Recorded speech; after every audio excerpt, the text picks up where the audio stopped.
নমস্কার বন্ধুরা, আজকে আপনাদের সাথে শেয়ার করব নিরামিষ বেতো শাকের রেসিপি। আপনারা হয়তো অনেকেই জানেন না বেতো শাকের অনেক গুণাগুণ আছে। বেতো শাক আমাদের খাবারের হজমে সাহায্য করে আর লিভার ভালো রাখে। এই শাক থেকে সব রকম ভিটামিন পাওয়া যায়, তাই অবশ্যই শীতকালে আপনারা এই শাকটা খাবেন। এইভাবে বেতো শাক রান্না করলে যারা শাক খেতে পছন্দ করেন না তারাও চেয়ে চেয়ে খাবে। আমি এখানে ২ আঁটি বেতো শাক নিয়েছি। এবার বেতো শাকের ডগাগুলো কেটে নেব। আমি বেতো শাকগুলো হাত দিয়ে কেটে নিচ্ছি, তোমরা চাইলে বটি দিয়ে কেটে নিতে পারো।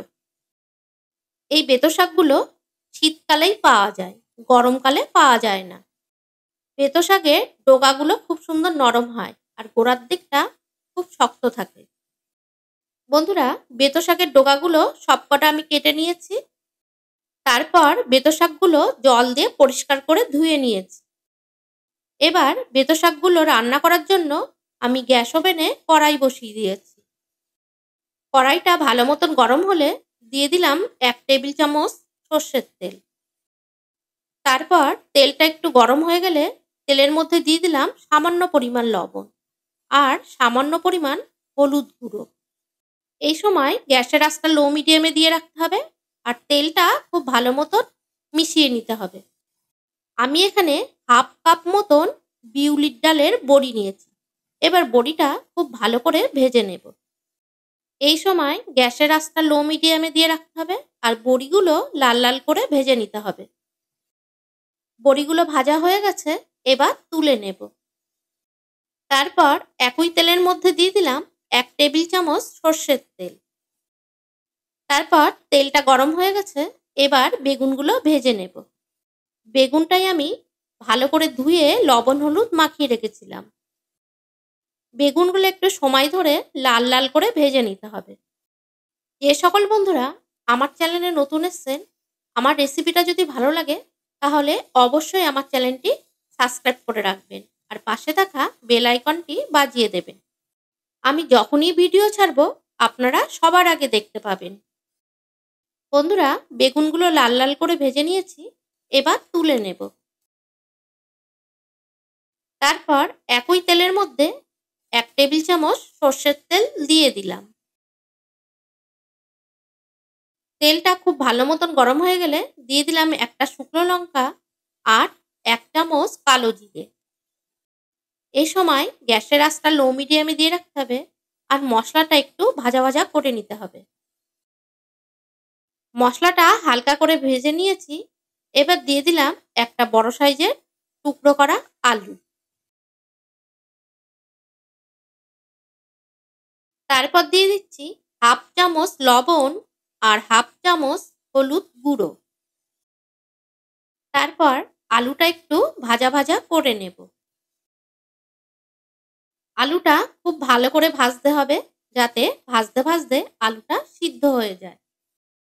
আলুটা খুব তাড়াতাড়ি সিদ্ধ হওয়ার জন্য আমি ঢাকনি চাপা দিয়ে দিলাম। ১ মিনিট পর ঢাকনিটা খুলে আলুটা নেড়ে দেব। বন্ধুরা, আলুটা লাল লাল করে ভেজে নিয়েছি, এবার দিয়ে দেব একটা মিডিয়াম সাইজের টমেটো কুচি। তারপর টমেটোটাও খুব ভালো করে ভাজতে হবে, যাতে টমেটোর থেকে কাঁচা গন্ধ না বেরোয়।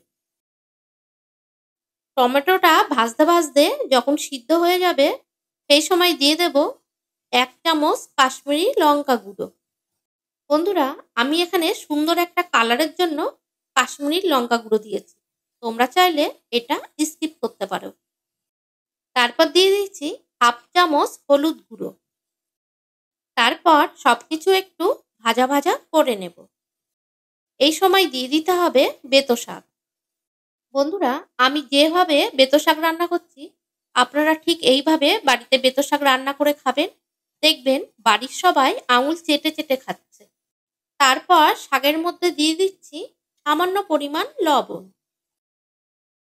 তারপর চামচ দিয়ে খুব ভালো করে নাড়াচাড়া করে সবকিছু মেশাতে হবে। তারপর দিয়ে দিচ্ছি ২টো কাঁচা লঙ্কা চিড়ে। এই সময় দিয়ে দিচ্ছি যে বড়িগুলো ভেজে রেখেছিলাম সেই বড়িগুলো। এবার সবকিছু খুব ভালো করে নাড়াচাড়া করে মিশিয়ে ঢাকনি চাপা দিয়ে হতে দেব। 1 মিনিট মতন ঢাকনি চাপা দিয়ে রান্না করে নিয়েছি। তোমরা দেখলে বুঝতে পারছো বেতো শাক দিয়ে কতটা জল বেরিয়েছে। আমি আর বেতো শাকের মধ্যে একটুও জল দেবো না।